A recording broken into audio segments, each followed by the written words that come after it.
Friends, आज की video में हम जानेंगे सोमवती अमावस्या की पौराणिक एवं प्रचलित कथा। एक गरीब ब्राह्मण परिवार था। उस परिवार में पति पत्नी के अलावा एक पुत्री भी थी। वह पुत्री धीरे धीरे बड़ी होने लगी। उस पुत्री में समय और बढ़ती उम्र के साथ सभी स्त्रियोचित गुणों का विकास हो रहा था। वह लड़की सुंदर, संस्कारवान एवं गुणवान थी, किंतु गरीब होने के कारण उसका विवाह नहीं हो पा रहा था। एक दिन उस ब्राह्मण के घर एक साधु महाराज पधारे। वे उस कन्या के सेवा भाव से काफी प्रसन्न हुए। कन्या को लंबी आयु का आशीर्वाद देते हुए साधु ने कहा, इस कन्या के हथेली में विवाह योग्य रेखा नहीं है।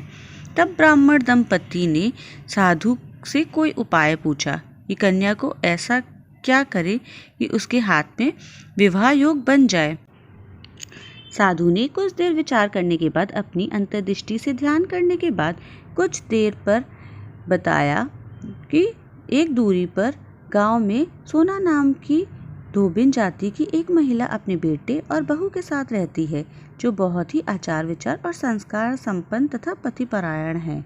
यदि ये कन्या उसकी सेवा और वह महिला उसकी शादी में अपना मांग का सिंदूर लगा दे, उसके बाद इस कन्या का विवाह हो तो इस कन्या का वैधव्य योग मिट सकता है। साधु ने यह भी बताया कि वह महिला कहीं आती जाती नहीं है। ये बात सुनकर ब्राह्मणी ने अपनी बेटी से धोबिन की सेवा करने की बात कही। अगले दिन कन्या प्रातःकाल ही उठकर धोबिन के घर जाकर साफ सफाई और अन्य सारे काम करके अपने घर वापस आ जाती है। एक दिन सोना धोबिन अपनी बहू से पूछती है, तुम तो सुबह ही उठकर सारे काम कर लेती हो और पता भी नहीं चलता। बहू ने कहा, माँ जी, मैंने तो सोचा कि आप ही सुबह उठकर सारे काम खुद ही खत्म कर लेती हैं। मैं तो देर से उठती हूँ। इस पर दोनों सास बहू निगरानी करने लगे कि कौन है जो सुबह ही घर का सारा काम करके चला जाता है।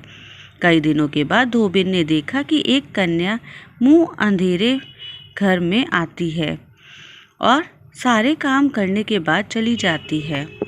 जब वो जाने लगी तो सोना धोबिन उसके पैरों पर गिर पड़ी। पूछने लगी कि आप कौन हैं और इस तरह छुपकर मेरे घर की चाकरी क्यों करती हैं। तब कन्या ने साधु द्वारा कही गई सारी बात बताई। सोना धोबिन पतिपरायण थी, उसमें तेज था। वह तैयार हो गई। सोना धोबिन के पति थोड़ा अस्वस्थ थे। उसने अपनी बहू से अपने लौट आने तक घर पर ही रहने को कहा। सोना धोबिन ने जैसे ही अपनी मांग का सिंदूर उस कन्या की मांग में लगाया, उसका पति मर गया। उसे इस बात का पता चल गया। वह घर से निराजल ही चली गई, यह सोचकर कि रास्ते में कहीं पीपल का पेड़ मिलेगा तो उसे भवरी देकर उसकी परिक्रमा करके जल ग्रहण करेगी। उस दिन सोमवती अमावस्या थी।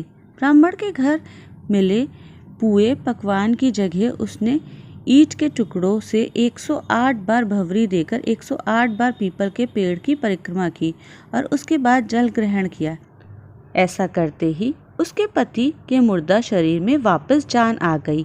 धोबिन का पति वापस जीवित हो उठा। अमावस्या के दिन से शुरू करके जो व्यक्ति हर अमावस्या के दिन भवरी देता है, उसके सुख और सौभाग्य में वृद्धि होती है। पीपल के पेड़ में सभी देवताओं का वास होता है, अतः जो व्यक्ति हर अमावस्या को ना कर सके, वह सोमवार को पड़ने वाली अमावस्या के दिन 108 वस्तुओं की भवरी देकर सोना धोबिन और गौरी गणेश का पूजन करता है, उसे अखंड सौभाग्य की प्राप्ति होती है। ऐसी प्रचलित परंपरा है कि पहले सोमवती अमावस्या के दिन धान, पान, हल्दी, सिंदूर और सुपारी की भवरी दी जाती है। उसके बाद की सोमवती अमावस्या को अपने सामर्थ्य के हिसाब से फल, मिठाई, सुहाग सामग्री, खाने की सामग्री इत्यादि की भवरी दी जाती है और फिर भवरी पर चढ़ाया गया सामान किसी सुपुत्र, ब्राह्मण, ननंद या भांजे को दिया जाता है। चैत्र अमावस्या पर कई प्रकार के धार्मिक कार्य किए जाते हैं। माना जाता है कि इस व्रत को करने से न सिर्फ पितरों को मोक्ष और शांति मिलती है, बल्कि व्रतधारी को अमोघ फल भी मिलता है। तो फ्रेंड्स, आज की वीडियो में फ़िलहाल इतना ही। यदि आपको मेरी दी गई जानकारी अच्छी लगी है और मेरा वीडियो पसंद आया तो प्लीज़ इसे लाइक करें, शेयर करें फ्रेंड्स और फैमिली के साथ और मेरे चैनल को सब्सक्राइब करें। Thank you so much for watching.